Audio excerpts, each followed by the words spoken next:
They found her at the edge of town, bruised and bleeding, clutching a crumpled letter that promised love. What she got instead was betrayal, violence, abandonment. The men circling her saw an opportunity. The lonely rancher saw something else entirely. When Daniel Cross stepped between her and the wolves, he asked just one question. You are coming with me. Drop a comment with your city. Let us see how far this story travels. The stagecoach doors swung open. Eliza Warren stumbled onto the sun-scorched earth of Redemption, Arizona. Dust coated the bruises on her arms like grotesque jewelry. She had 43 cents in her pocket. No friends, no family, nowhere to go. End of the line, ma'am. The driver called down. You sure this is where you want to be? Liza nodded, though she was not sure of anything anymore. Thomas Grayson, the man whose letters had promised marriage and a home. The man who took one look at her and decided she was not pretty enough, not young enough, not whatever enough to be worth keeping. You think you can trap me with those letters? He had snarled, his breath reeking of whiskey. You think I am going to tie myself to some dried-up Eastern spinster? That was when the first blow landed. Eliza pushed the memory away. She forced herself to move toward the general store. Maybe someone had work.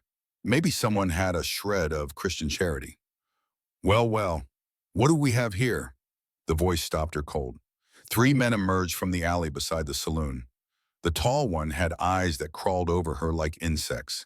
His companions flanked him. One short and thick-necked, the other young with a cruel twist to his mouth. I asked you a question, sweetheart. The tall one stepped closer. You got a name? You here to work at Miss Delia's establishment? No, I'm just passing through. Passing through? The short one laughed. On foot? With a black eye? Sure you are. The way we see it, the young one grinned. You got 3 choices.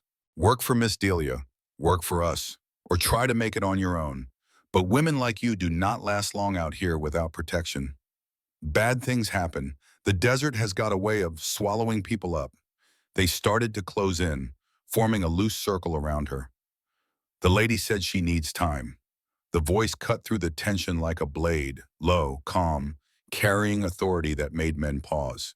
He stood at the edge of the boardwalk, tall, well over 6 feet, broad shoulders, dark hair touched with gray at the temples, eyes the color of storm clouds. This ain't your business, Cross, the tall one said, but his voice had lost its swagger. I am making it my business. You 3 are going to walk away now. The young one bristled, his hand closing around his gun handle. Try it, Cross said softly. Please. Something in his tone stopped them cold. This was not a man who made idle threats. Come on, boys. The tall one grabbed his friend's arm. Ain't worth it. They retreated toward the saloon. Cross waited until they disappeared. Then he turned his full attention to her.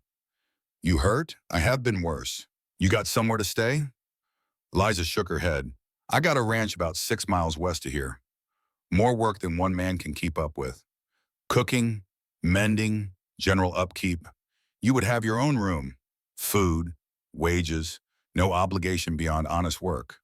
Why help me? You do not know me. Lady, you got trouble written all over you. But it is the kind that got done to you, not the kind you caused. There is a difference. Cross extended his hand down from the horse. You coming with me? Eliza hesitated only a moment before taking it. The ranch appeared as the sun touched the horizon, a low-slung house of weathered wood and stone. Corrals, a barn, chickens pecking in a fenced yard. A windmill turning lazily in the evening breeze. It was not much, but it was blessedly isolated. Cross helped her down. Her legs wobbled. Easy. When is the last time you ate? Yesterday morning, maybe.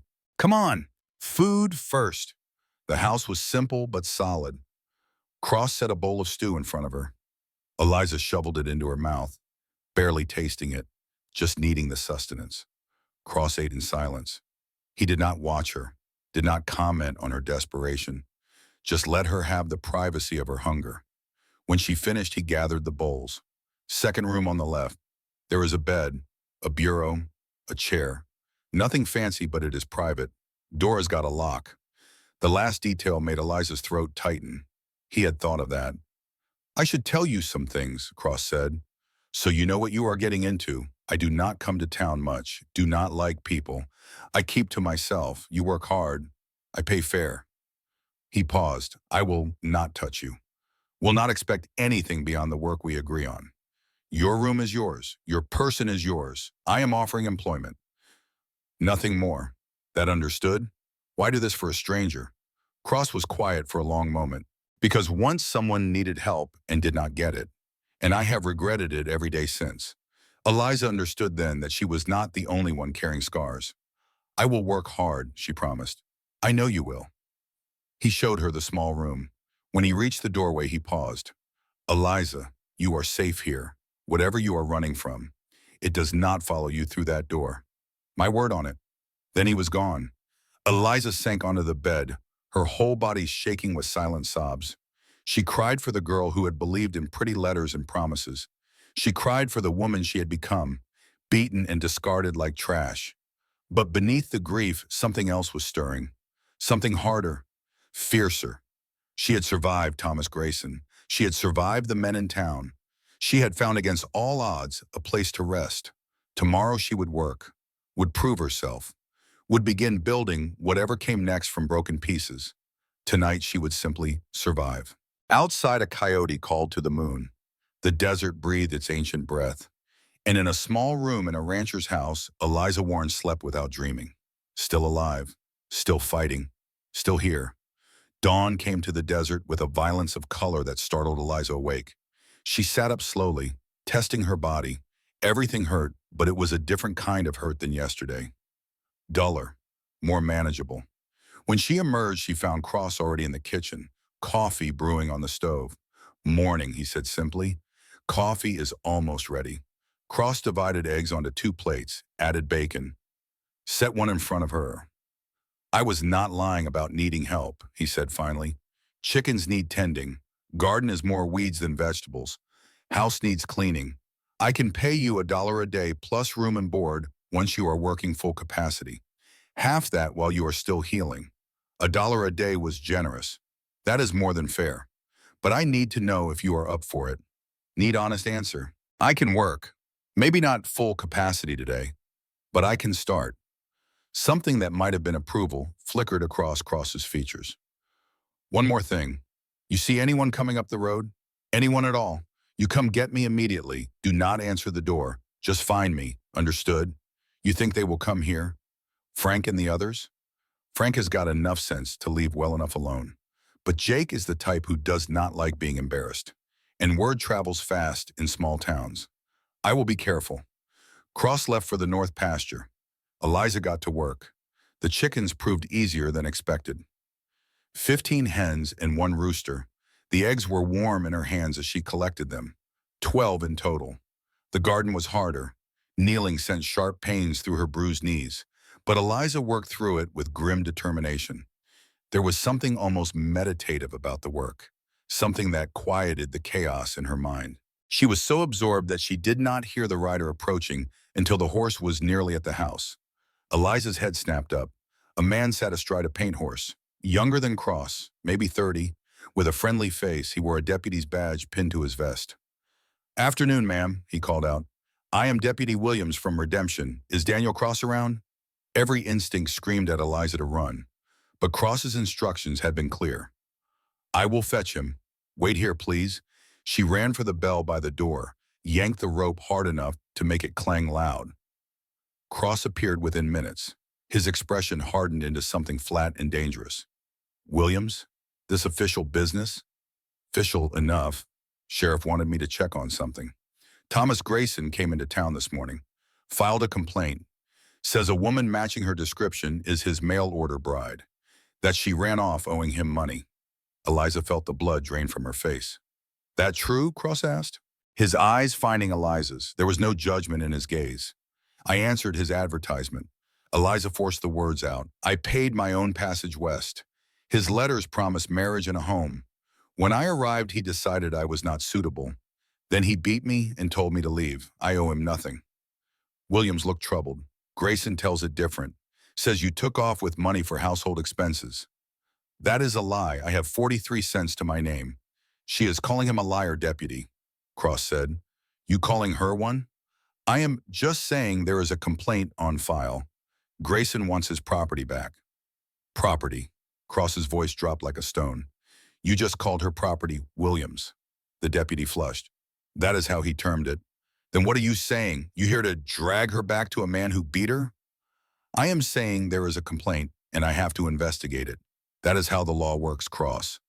You, of all people, should understand that. Something flickered across Cross's face. Something dark and painful. I understand the law just fine. Miss Warren is employed here of her own free will. She is not going anywhere unless she chooses to. Williams was silent for a long moment. I will put it in my report that I found her well and working voluntarily. But Cross, you should know Grayson is not going to let this go. He has got friends, got influence. Let it. He wants to come out here and discuss it man to man. He is welcome to try. After Williams rode away, Cross turned to Eliza. You all right? He is going to keep coming. Thomas, one way or another, he will not stop. Probably not. Men like that do not like losing. It is about control. So what do? You stand your ground. You do not run again. Because running just proves you are prey. You stay. You work. You build something here, and if he comes, I will handle it. You cannot fight my battles for me. Not fighting your battles. Defending my property, my employee, my choice to give you work. That is my battle. He met her eyes directly. But Eliza, you need to decide. If you want to go back to town, I will not stop you. If you want to face Grayson legal, like I will take you to the sheriff myself. But if you stay here, you stay on my terms. And my terms are that no man lays hands on a woman under my roof. That clear? Eliza felt tears burning behind her eyes. Why are you doing this? Already told you. Someone needed help once and did not get it. I will not make that mistake twice. There was a story there, buried deep beneath scar tissue and time. I will stay, she said. I will work and earn my keep. Cross nodded. Eliza, what William said earlier, about me understanding the law, you wonder about that. It is your business. It is. But if we are doing this, you should know what you are getting it into. I will tell you the whole story sometime. Not today, but soon. Fair, Eliza agreed. That evening they sat on the porch watching the sun set. Cross whittled a piece of wood. Eliza mended one of his shirts. Something had shifted between them. Some invisible line crossed. They were no longer just employer and employee. They were two damaged people trying to survive. And somehow that felt like enough. The trip to redemption came 3 days later. Now riding behind Cross as the sun climbed toward its zenith, Eliza felt her anxiety building with each mile. You are thinking too loud, Cross said. I can feel you tensing up. Just preparing myself. Let them talk. Words cannot hurt you unless you give them power. Redemption materialized from the heat shimmer. The main street was busier this morning. Wagons outside the general store, women in bonnets hurrying between shops. Eliza felt eyes turn toward them immediately, conversations pausing as they rode past. Cross guided his horse to the general store, helped Eliza down. Stay close, he reminded her quietly. The interior was dim. Behind the counter, Mrs. Henderson looked up from her ledger. Her gaze went immediately to Eliza, cataloging every visible bruise. Mr. Cross, back sooner than usual. Need some supplies. Got a list. Mrs. Henderson took the paper with exaggerated care. This is quite a list, feeding more than just yourself these days. That is right. Cross offered no explanation. He gestured to a bench near the window. Come on, Eliza. They had been sitting maybe 5 minutes when Frank walked in, followed by Jake and Otis. Eliza's heart lurched. Frank saw them immediately. His eyes narrowed. Well, now look who decided to come back to town. How you doing, sweetheart? Cross treating you right? Do not talk to her, Cross said quietly. Talk to me if you got something to say. Jake stepped forward, his hand resting on his gun. You got a lot of nerve, Cross. Coming into town, flaunting your, like she is respectable. The word hung in the air like poison. Before Eliza could react, Cross was on his feet, moving with speed that belied his size. He stepped into Jake's space. Apologize, Cross said softly. Right now, to the lady, not to me. Jake's bravado faltered. I apologize, ma'am. Did not mean no disrespect. Yes, you did, Cross corrected. But you will not do it again. Will you, Jake? No, sir. Good. Now get out. Jake practically ran for the door. They were preparing to leave when Thomas Grayson emerged from the land office across the street. You, he called out, crossing the street with long strides.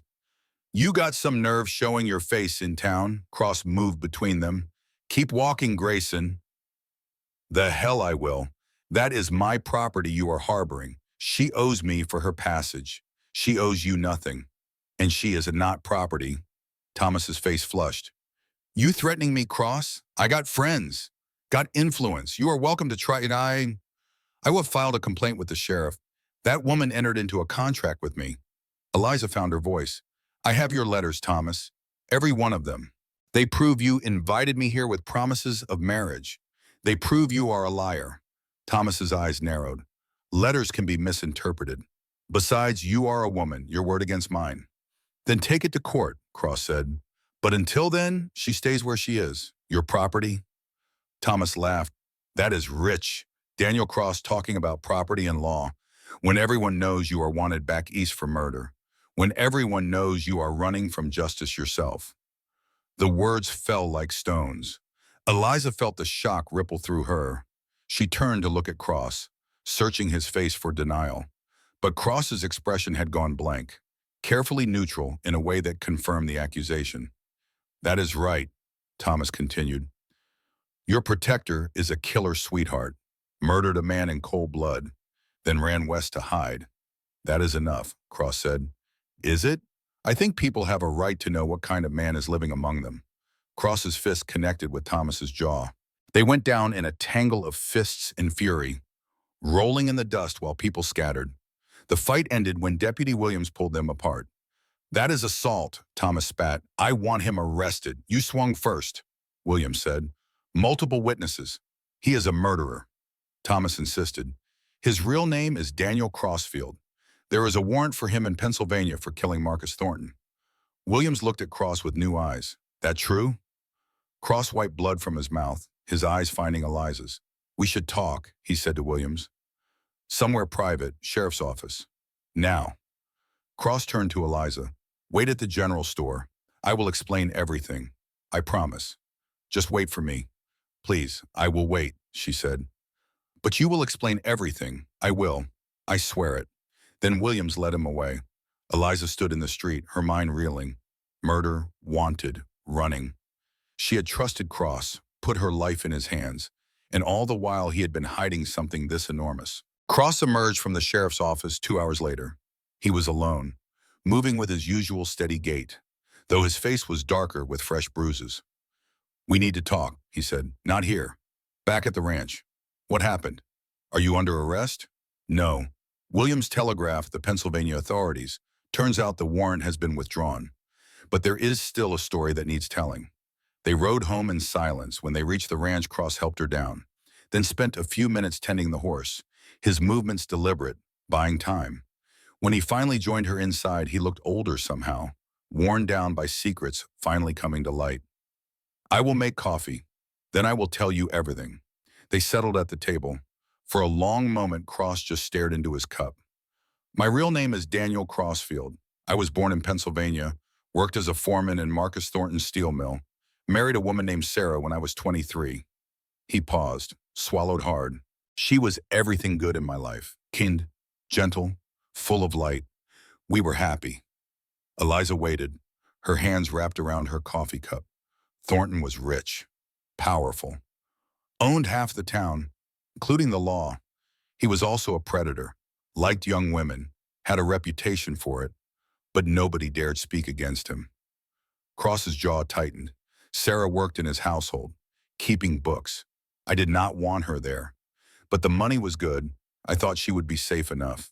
One night she came home late, her dress torn, bruises on her arms. She would not talk about it, just cried and scrubbed herself raw in the bath. Took me 2 days to get the truth. Thornton had cornered her in his study, forced himself on her, told her if she spoke a word, he would see us both destroyed. Oh God, Eliza whispered. I went to the sheriff, to the mayor, to everyone who was supposed to uphold justice. They all said the same thing. Thornton was too important, too powerful. Even if it was true, boys will be boys. Men have needs. Cross's voice broke. Sarah never recovered. The light went out of her. 3 months later, she walked into the river and did not come back out. Tears burned in Eliza's eyes. They ruled it an accident. Would not even acknowledge what Thornton had done. So I took justice into my own hands. I went to Thornton's house at night, called him out man to man, told him exactly why I was there. He laughed, said I was nobody, that nobody would believe me. So I shot him, center of the chest, watched him fall. Then I ran. The confession hung in the air. I spent 5 years running. Eventually ended up here. Figured the frontier was far enough that I could build something new. Cross's expression was bleak. But you cannot outrun guilt, Eliza. I have lived with that weight every day since. William said the warrant was withdrawn. Thornton's family finally came forward. His daughter specifically. Turns out Sarah was not the first woman he violated, just one of many. His daughter found evidence. Letters, journals, testimony from servants. She went to the authorities, forced them to expose what her father really was. Once the truth came out, they realized I had killed a monster. Not a pillar of the community. Warrant was officially withdrawn 6 months ago. Cross rubbed his face. Point is, you deserve to know. I am not a good man, Eliza. I am a killer. That is the truth of it. Eliza was quiet for a long time. You loved your wife, more than life.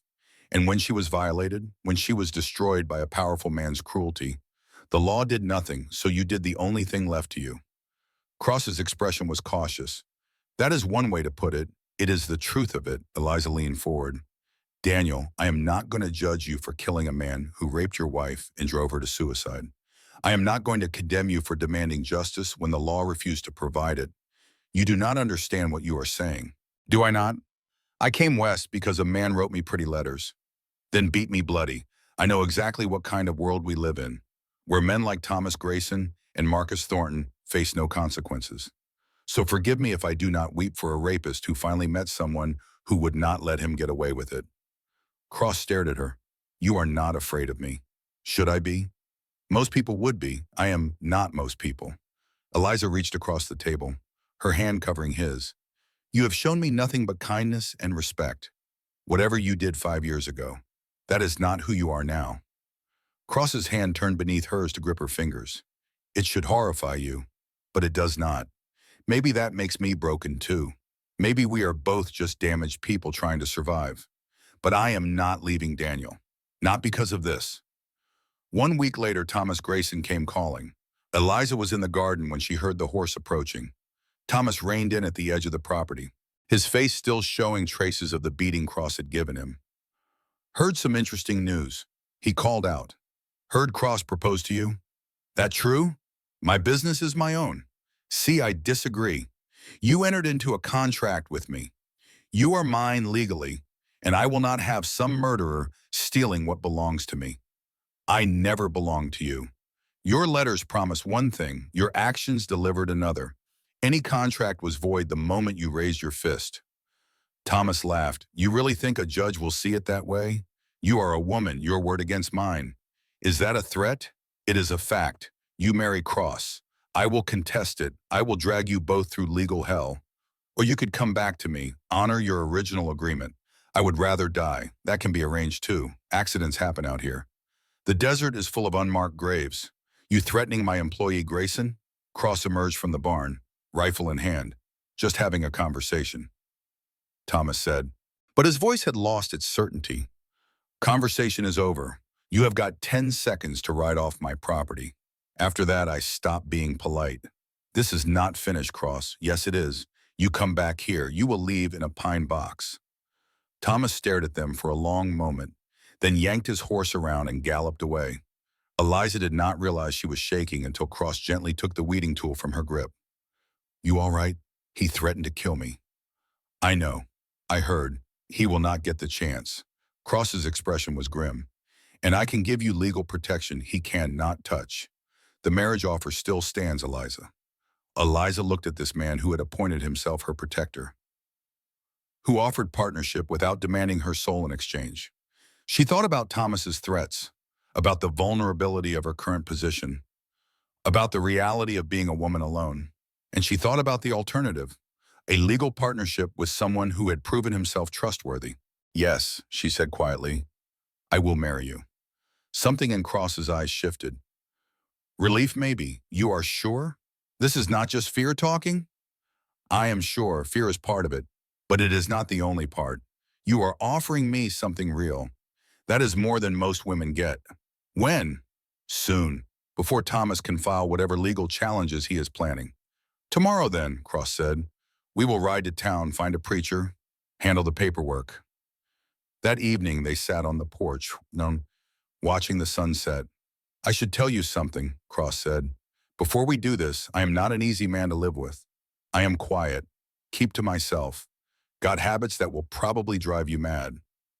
He paused. And I have got darkness in me, Eliza. Sometimes I wake up in the night and can still see his face, still hear Sarah crying. That is not going to magically disappear. I know, I have got my own darkness. Thomas's fists might heal, but the fear does not go so easily. We are both carrying damage. Marriage will not fix us. I am not asking to be fixed. I am asking for partnership, for someone to face the darkness with instead of alone. That is all. Cross looked at her, and she saw the moment he understood that she meant it. All right, then we do this with eyes open. Eyes open, Eliza agreed. The next morning they rode to Redemption. The ceremony at the small church was brief. Reverend Patterson spoke about commitment and partnership. They each said yes. Their voices steady. There were no rings, no flowers, no music. Just two people making vows that had more to do with survival than love. By the power vested in me, I now pronounce you husband and wife. That night, Cross left a package on her bed. Inside was a simple steel ring, unadorned but beautifully made. A note said simply, forged from steel from this land, yours by right not obligation. Wear it if you choose. Eliza held the ring to the lamplight.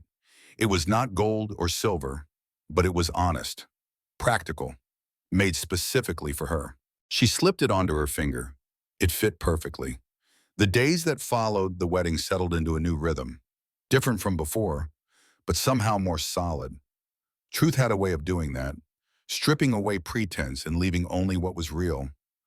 What could bear weight? They worked side by side in an easier silence now. The secret that had stood between them, gone. Replaced by understanding that needed no words.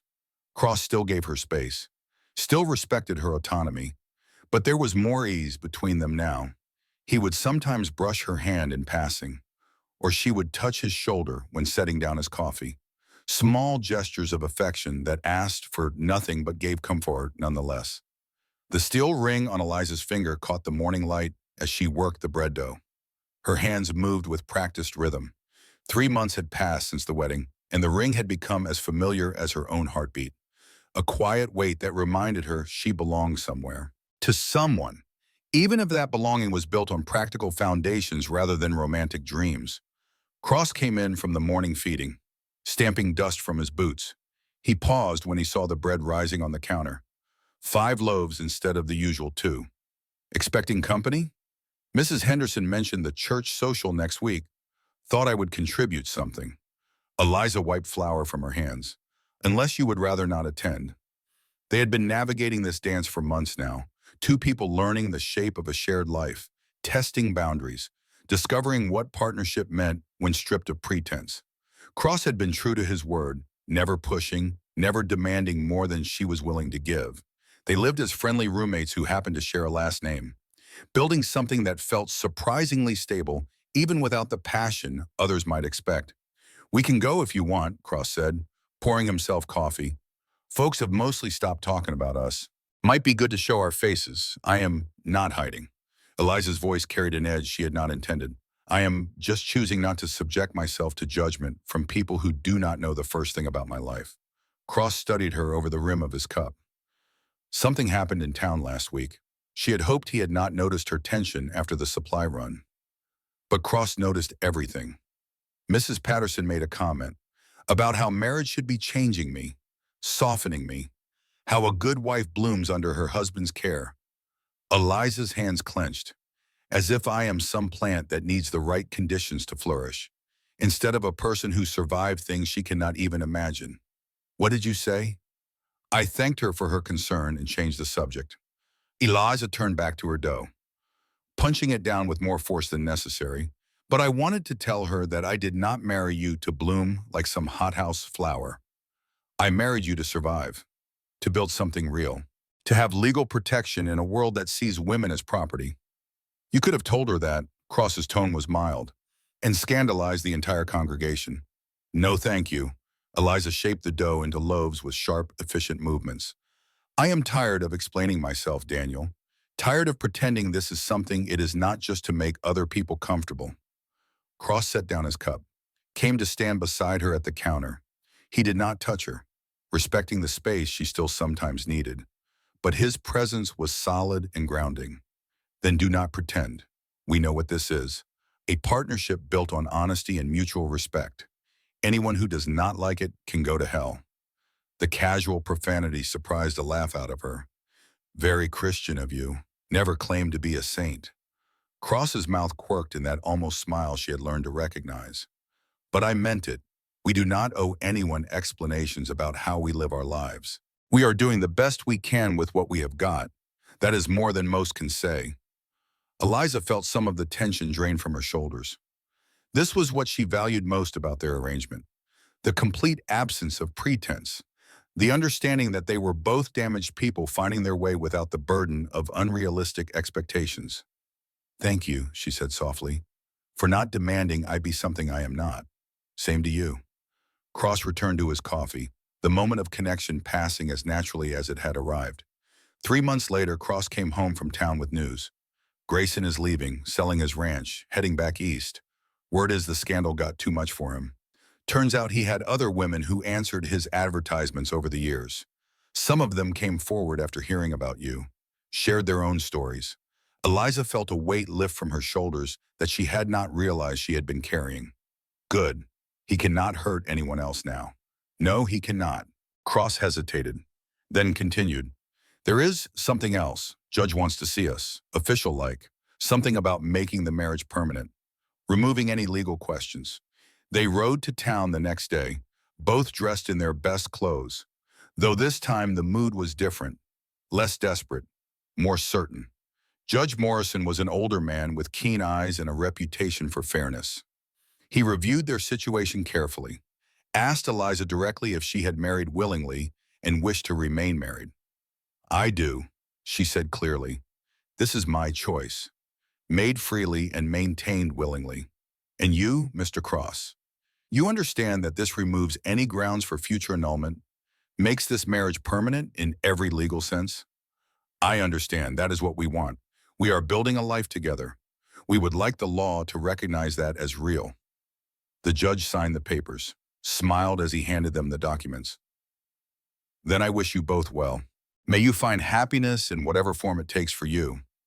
That night, Cross built a fire in the yard, and Eliza brought out the carpet bag she had arrived with, the one containing Thomas's letters, along with the remnants of her old life.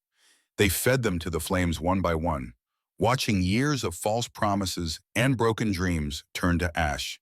Feels like an ending, Eliza observed as the last letter curled and blackened. Or a beginning. Cross poked at the fire with a stick, sending sparks spiraling into the night sky. We get to write our own story now, without being haunted by what came before. What kind of story do you think it will be? Cross considered the question seriously. An honest one. Maybe not the romance people expect, but real. Two people who chose each other with eyes open, who built something solid from broken pieces. That is worth more than pretty words and empty promises. Eliza leaned against his shoulder, a gesture that would have been unthinkable months ago, but now felt natural. I like that story. Me too. They sat together as the fire burned low, watching the stars emerge one by one in the vast Arizona sky. One evening, as winter began to whisper promises of cold, Cross cleared his throat. In that way, Eliza had learned meant he was working up to something difficult. There is something I want to ask you, and you are free to say no without it changing anything between us. Eliza set down her mending. What is it? I have been thinking about what we have built. It is good, Eliza. Better than I thought possible after Sarah died. He paused, gathering words. I was wondering if you would consider making this a real marriage, not just legal papers and practical partnership, but something more. Sharing a room, a bed, a life in every sense. Eliza's breath caught. You do not have to answer now, Cross continued quickly. Take time to think about it. I just wanted you to know that I am ready for more if you are. But if you are not, that is fine too. We are good as we are. Eliza studied his face in the lamplight, seeing vulnerability there, seeing hope carefully tempered with expectation of rejection. This man who had killed to protect the woman he loved, who had offered her sanctuary when she had nothing, who had built a life with her on foundations of honesty rather than romance. He was asking if she wanted to choose him fully, completely, without the safety nets they had carefully maintained. I need to think about it, she said honestly, not because I do not want it, but because I want to be sure I am choosing for the right reasons. Fair enough, no pressure, no timeline. Just wanted you to know the offer stands. 3 days later, she found him in the barn repairing tack. Daniel, I have an answer for you. He set down the leather, gave her his full attention. All right, yes. The word came out steady, certain. I want more. I want to share a room with you, to build a real marriage in every sense. Not because it is practical or expected, but because I trust you. Because what we have is worth deepening. Cross's expression transformed, hope and relief and something warmer flooding across his weathered features. You are sure? I am sure. I am choosing this, choosing you, choosing us, with eyes open and heart willing. He pulled her into an embrace that was no longer careful but celebratory, and Eliza felt something click into place inside her chest. This was what she had been searching for without knowing it. Not a grand passion or a fairy tale romance, but honest partnership with someone who valued her as an equal. That night, Cross moved his things into her room, their room now, and they lay together in the darkness, talking in whispers about the future they would build together. It was tentative at first, both of them learning the shapes of this new intimacy, but it was real. It was chosen. It was theirs. Thank you, Cross murmured against her hair, for giving me a second chance at this, at having a partner, a home, a reason to wake up in the morning. Thank you for seeing me as worth saving when I could not see it myself. Eliza's voice was thick with emotion. Thank you for offering partnership instead of ownership, for building something honest instead of playing at romance. They fell asleep tangled together. Two broken people who had found in each other not healing exactly, but something better, acceptance of their scars, and the determination to build something beautiful anyway. 6 months into their marriage, Thomas Grayson returned. Eliza was hanging laundry when she heard the riders approaching, 3 of them moving fast. Her heart lurched. She dropped the shirt she had been pinning and ran for the bell, yanking the rope hard enough to make it clang frantically. The riders were closer now, close enough for her to recognize Thomas Grayson, flanked by 2 men she did not know, not Frank and his friends. These were harder men, professionals rather than bullies, hired guns by the look of them. They reined in their horses at the property line, and Thomas dismounted with the confidence of a man who believed he had the law on his side. Mrs. Cross, he called out, the title dripping with mockery. Or should I still call you Miss Warren, since that joke of a marriage will not be standing much longer? Eliza stood her ground, though every instinct screamed at her to run for the house, to lock herself inside. You are trespassing. Leave now, I do not think so. Thomas pulled papers from his jacket, waved them in her direction. Got a court order here. Judge agreed that Cross coerced you into marriage, that you are not in your right mind after the trauma I regrettably caused. Marriage is being annulled, and you are coming back where you belong. The audacity stole Eliza's breath. That is insane. I married him willingly. Deputy Williams documented it. Williams documented what he was told to see. Thomas's smile was cruel, but the judge reviewed the evidence.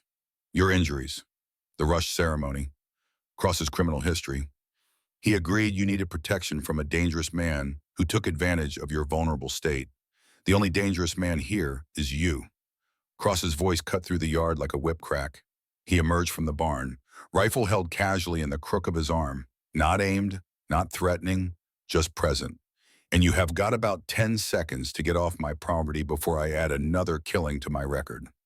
The two men flanking Thomas tensed, hands drifting toward their weapons, Eliza's stomach clenched with fear. This was going to turn violent, and someone was going to die. "You cannot shoot us all across," Thomas said, though his voice had lost some of its certainty. "And even if you could, you would hang for it." "The law is on my side this time." "The law?" Cross's laugh was bitter. "The same law that protected Marcus Thornton while he raped my wife. The same law that lets men like you beat women and call it discipline? That law? I have got a court order. I do not care if you have got a proclamation from God himself." Cross's voice dropped to something deadly calm. "Eliza stays where she is. She chose to marry me, chose to build a life here. And no bought judge is going to change that." Thomas's face flushed with anger. He gestured to his hired men. "Take her. We will sort out the legalities later." The two men started forward, and everything happened at once. Cross raised the rifle, his finger tightening on the trigger. Eliza screamed a warning, and from the direction of town came the sound of multiple horses moving fast. Deputy Williams arrived with 4 other men, all armed, all wearing badges. They positioned themselves between Thomas's men and the ranch house, guns drawn but not aimed. "That is far enough, Grayson," Williams called out. "Lower your weapons. Tell your men to stand down. I have a court order." Thomas brandished the papers again. "You cannot interfere with. That order has been suspended, pending investigation." Williams rode closer, his expression grim. "Funny thing happened this morning. Judge received an anonymous package containing letters. Your letters to Miss Warren before she was Mrs. Cross. Letters promising marriage, security, a home. Letters that directly contradict your claim that she came here fraudulently." Eliza's breath caught. The letters. She had kept them hidden in her room, unable to destroy the evidence of her own foolishness, but unwilling to look at them. Someone must have found them, sent them to the authorities. She glanced at Cross and saw the slight tightening around his eyes that confirmed her suspicion. He had done this, had searched her room, found the letters she had been too ashamed to share, had used them to protect her, even as it revealed the depths of her earlier naivety. Thomas's face went from red to pale. "Those letters are private correspondence. They cannot be used as. They are evidence of intent." Williams interrupted. "Evidence that you invited her here with specific promises. Promises you failed to honor, combined with the medical documentation of her injuries, and testimony from folks who saw you beat her in the street. They paint a pretty clear picture of who the victim is in this situation. She still owes me." Thomas's voice cracked with desperation. "She made a commitment, a contract. A contract you violated the moment you raised your hand to her." Williams's tone was final. "Now you have got 2 choices. You can ride back to town peacefully, and we will consider this matter closed. Or you can keep pushing, and I will arrest you for trespassing, harassment, and attempted kidnapping. Your call."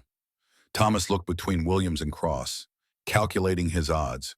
Whatever he saw made his shoulders slump in defeat. "This is not over," he said. "This is not over." But the words lacked conviction. "I will find another judge, another way." "You do that." Cross's voice was flat. "But if you come near my wife again, I will not wait for the law." "That clear enough for you?" Thomas mounted his horse without another word, his hired men following suit. They rode away at a gallop, dust rising in their wake like the remnants of a broken dream. Williams dismounted, approached the porch where Eliza stood trembling with delayed fear and adrenaline. "You all right, ma'am?" "I am now. Thank you, Deputy, for coming when you did. Thank your husband. He rode into town at dawn, showed me those letters, explained the situation.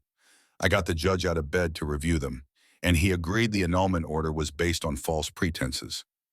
Williams glanced at Cross. "You should know Grayson has got friends. This might not be completely finished. Let them come." Cross had lowered the rifle, but his expression remained hard. "I am done running from men who think money and influence put them above consequence." Williams nodded slowly. "Just be careful, both of you." He tipped his hat to Eliza.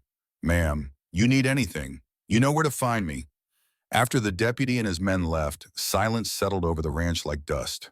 Eliza stood on the porch, her whole body shaking with reaction, trying to process how close they had come to violence, to separation, to having her hard-won security ripped away.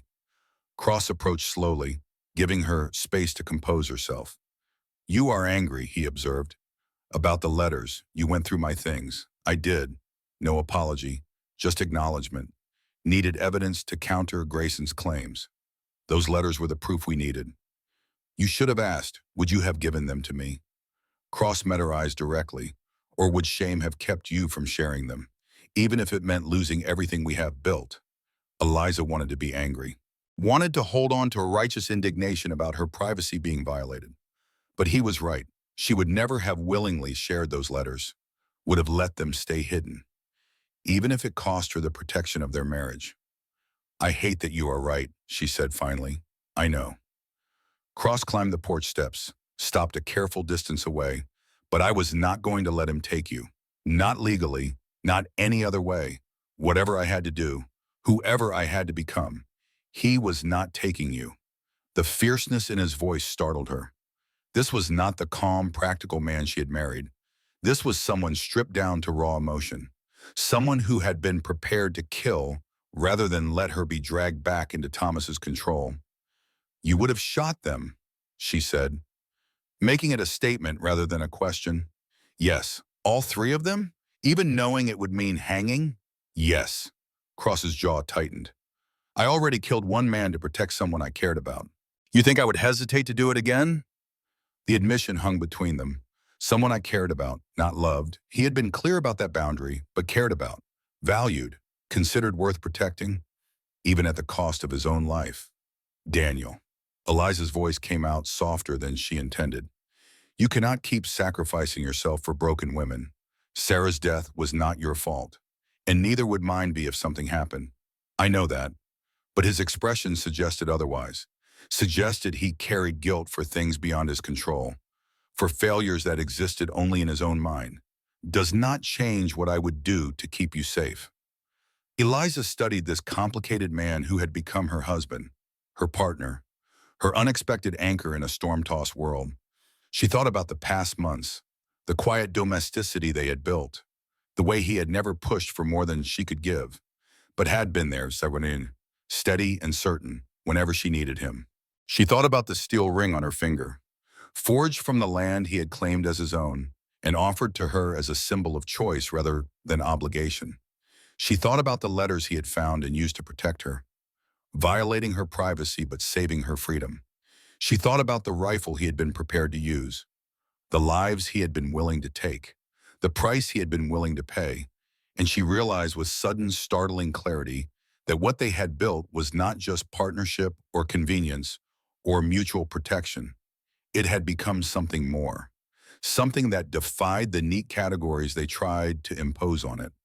"I choose you," she said abruptly, "not because I am afraid of a Thomas, not because I need legal protection, not because it is practical or convenient. I choose you, Daniel Cross, because you are the first person in my entire life who has treated me like I matter, like my choices matter, like I am worth protecting without demanding I surrender myself in payment." Cross went very still. "Eliza, let me finish." She stepped closer, closing the distance he always maintained. "I know you loved Sarah. I know that kind of love does not come twice, and I am not asking for it.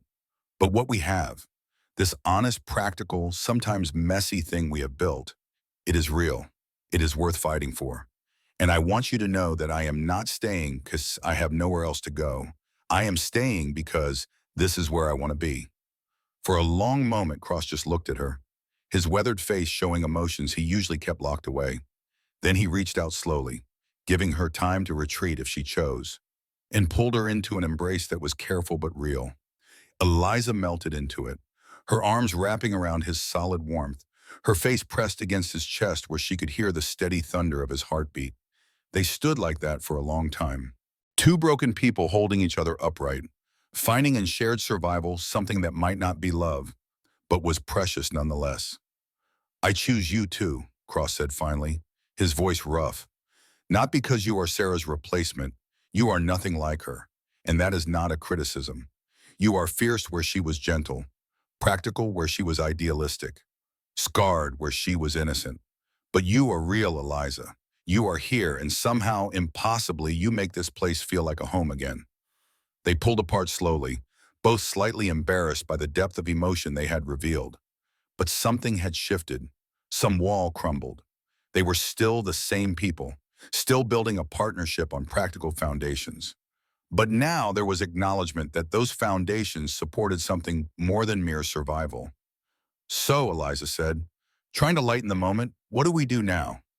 Now Cross glanced at the sun, calculating time. Now I finish that fence work. You finish your bread, and we go about our day same as always, except maybe with a bit more honesty about what we mean to each other. Sounds perfect. Eliza smiled, feeling lighter than she had in months. Absolutely perfect. 2 weeks later, Thomas Grayson sold his ranch and left Arizona Territory for good. Word spread through redemption like wildfire. Other women had come forward after hearing about Eliza's case. Women who had answered his advertisements over the years. Women with similar stories of broken promises and violence. The scandal proved too much even for a man of his influence. Good, Eliza said when Cross told her the news. He cannot hurt anyone else now. No, he cannot. Cross's expression softened as he watched her. Something had changed between them since the confrontation. Some barrier had fallen. They moved around each other with an ease that had nothing to do with practice and everything to do with trust. The threat finally removed, that they began building their life in earnest. The ranch prospered under their joint management. Cross expanded his herd, built additional corrals, became known throughout the territory as a fair dealer and a man of his word. Eliza started teaching reading to children from neighboring ranches who had no school. 3 days a week, her kitchen filled with young voices and the scratch of chalk on slate. She discovered she had a gift for taking complex ideas and breaking them down into pieces small enough for young minds to grasp. Cross would sometimes pause in the doorway, watching her work with the children, and she would catch something in his expression that made her heart skip. Pride maybe, or wonder, or something deeper that neither of them had names for yet. They were not perfect. They still had hard days, still carried scars that sometimes ached. Eliza still flinched at sudden movements, still had nightmares about Thomas's fists. She would wake in this darkness, heart pounding, breath coming in ragged gasps, and Cross would be there, not touching her unless she reached for him first. Just a solid presence in the dark, waiting, patient, ready to offer comfort when she was ready to receive it. Cross still woke sometimes with Sarah's name on his lips, still carried guilt for violence he could not undo. On those nights, Eliza would find him on the porch, staring at the stars, and she would sit beside him in silence. Not asking questions he was not ready to answer, just being there. A reminder that he was not alone anymore. But they faced those demons together, talked through the hard things, built something stronger because it was founded on truth rather than illusion. Winter came and went, bringing cold nights and the need to huddle close for warmth. Spring arrived with wildflowers painting the desert in impossible colors. Summer blazed down with its familiar ferocity. And through it all, Eliza and Cross built their life one day at a time. 1 year to the day after their wedding, Cross presented Eliza with a gift, a simple wooden box containing seeds for roses. Thought maybe you could plant these by the porch, he said, almost shy. Give us something beautiful to look at. Eliza laughed, remembering Mrs. Patterson's comment about blooming under a husband's care. Roses? Really? What is wrong with roses? Nothing. Liza kissed him, a gesture that had become natural over months of growing intimacy. They are perfect. We will plant them together, build something beautiful, like everything else we have done. They planted the roses that afternoon, working side by side in the Arizona sun, adding beauty to the practical life they had constructed. The roses would grow slowly, would need tending and patience, would face harsh conditions, but would bloom nonetheless if given proper care. Not unlike the marriage they had built. Not unlike the love that had grown despite both of them swearing it impossible.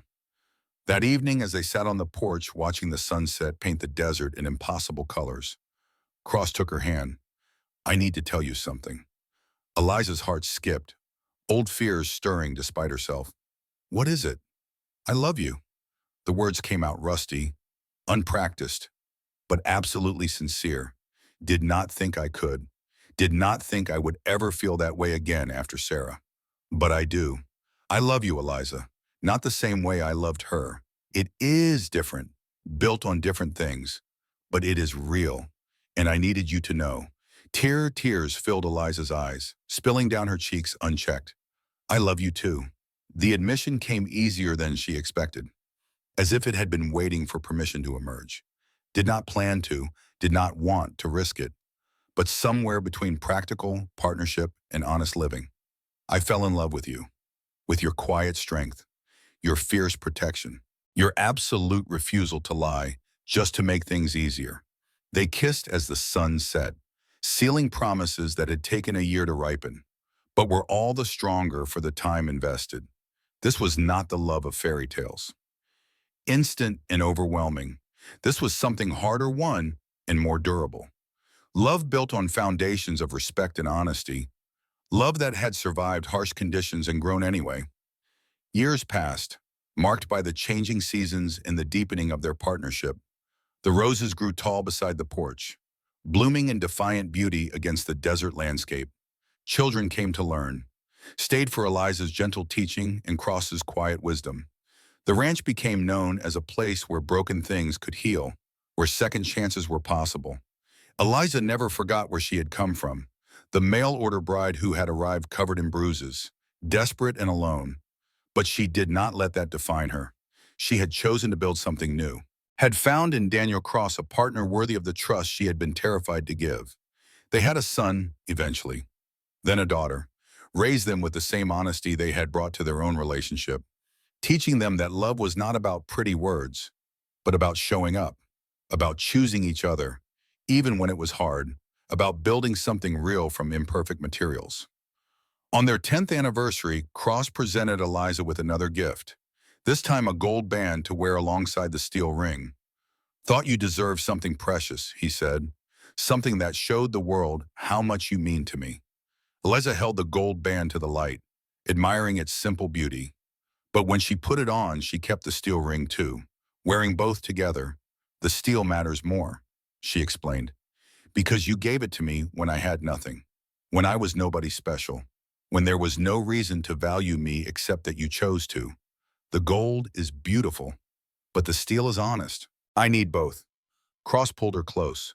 This woman who had become his second chance, his unexpected redemption. Thank you for staying, for choosing this life, choosing me, even when neither of us was sure it would work. Thank you for asking me to come with you that day in redemption. Eliza leaned into his embrace, feeling the steady beat of his heart against her cheek, for seeing past the bruises to someone worth saving. You saved yourself, Cross corrected gently. I just gave you a safe place to do it. They stood together on their porch as the sun set over the Arizona desert, watching their children play in the yard, their roses blooming wooled and beautiful, their life spread out around them in all its messy, honest, hard-won glory. It was not the life Eliza had imagined as a girl dreaming of romance and happy endings. It was better. It was real. It was earned through choice and sustained through effort, built on foundations of truth rather than illusion. She had come west looking for a husband and found a partner instead. She had arrived broken and slowly put herself back together with patience and work and the steady support of a man who asked nothing but offered everything. The mail-order bride who had stepped off that stagecoach covered in bruises was gone, transformed into someone stronger, someone who knew her own worth, someone who had chosen her life rather than having it chosen for her. And the lonely rancher who had asked, "You are coming with me," had found in his unlikely companion the chance to build something beautiful from the ashes of his past, to prove that second chances were possible, that love could grow even in the harshest conditions if tended with honesty and care. Together, they had taken their broken pieces and built something whole, not perfect, but real, not easy, but worth every moment of struggle, not what either of them had planned, but exactly what both of them needed. The desert wind whispered through the roses, carrying the scent of blooms and dust and home. Eliza stood at the edge of the porch, watching the sun sink below the mountains, painting the sky in shades of orange and purple that never failed to take her breath away. 20 years had passed since she stepped off that stagecoach in redemption. Bruised, broken, with nothing but 43 cents and a handful of broken dreams. Now she stood on land that was half hers by law and wholly hers by sweat and sacrifice, surrounded by the life she had built with her own two hands and the steady partnership of a man who had seen her worth when she could not see it herself. Their son James was 17 now, tall like his father, with the same storm-gray eyes and quiet strength. He worked the ranch alongside Cross, learning the rhythms of the land, the patience required to build something that would last. Their daughter Sarah, named for the woman Cross had loved and lost, was 14, fierce and practical, like her mother, with a gift for teaching that had already drawn younger children to her side. Cross emerged from the house, moving slower than he once had, the years showing in the gray that had taken over his dark hair, in the deepening lines around his eyes. But his hand found hers with the same steady certainty it always had, and when he stood beside her, the years fell away. "Beautiful evening," he observed. "They are all beautiful." Eliza leaned into his shoulder. "When you know how easily they could have been taken from you." Cross was quiet for a moment, processing her words in that deliberate way of his. "You ever regret it, coming west? Everything that happened after?" Eliza considered the question seriously, as she always did when he asked. "I regret the pain, the fear, the years it took to stop flinching at shadows. But the rest of it, finding you, building this life." She turned to look at him directly, not for one single moment. Cross's weathered face softened, the expression he reserved only for her. "Good, because I have never regretted asking you to come with me. Not once in 20 years. They stood together as the stars emerged, one by one, filling the vast Arizona sky with ancient light. She had come west to be saved, but instead she had learned to save herself. She had sought security in marriage, but found something far more valuable, the freedom to choose her own life, to build her own future, to write her own story with someone who valued her partnership above all else. The mail-order bride who had arrived with nothing had become a wife, a mother, a teacher, a woman respected throughout the territory for her strength and wisdom. And the murderer who had hidden in the desert had become a husband, a father, a pillar of his community, a man who had found redemption not through punishment, but through love. Together, they had proven that broken pieces could become something whole, that damaged hearts could learn to beat again, that second chances were not just possible, but precious. "Mama," Sarah's voice drifted from inside the house. "Supper is ready. Coming," Eliza called back. She took one last look at the sunset, at the roses blooming beside the porch, at the life spread out before her in all its imperfect, beautiful glory. Then she took her husband's hand and walked inside, to the warmth and noise and love that waited there. Behind them, the desert breathed its ancient breath. The windmill turned its endless rhythm. The coyotes began their evening song, and in a ranch house in Arizona territory, a family sat down to supper together, grateful for every moment, knowing how easily it could all have been different. Eliza Warren Cross looked around the table at the faces of the people she loved and knew with absolute certainty that she was exactly where she belonged. It was enough, more than enough.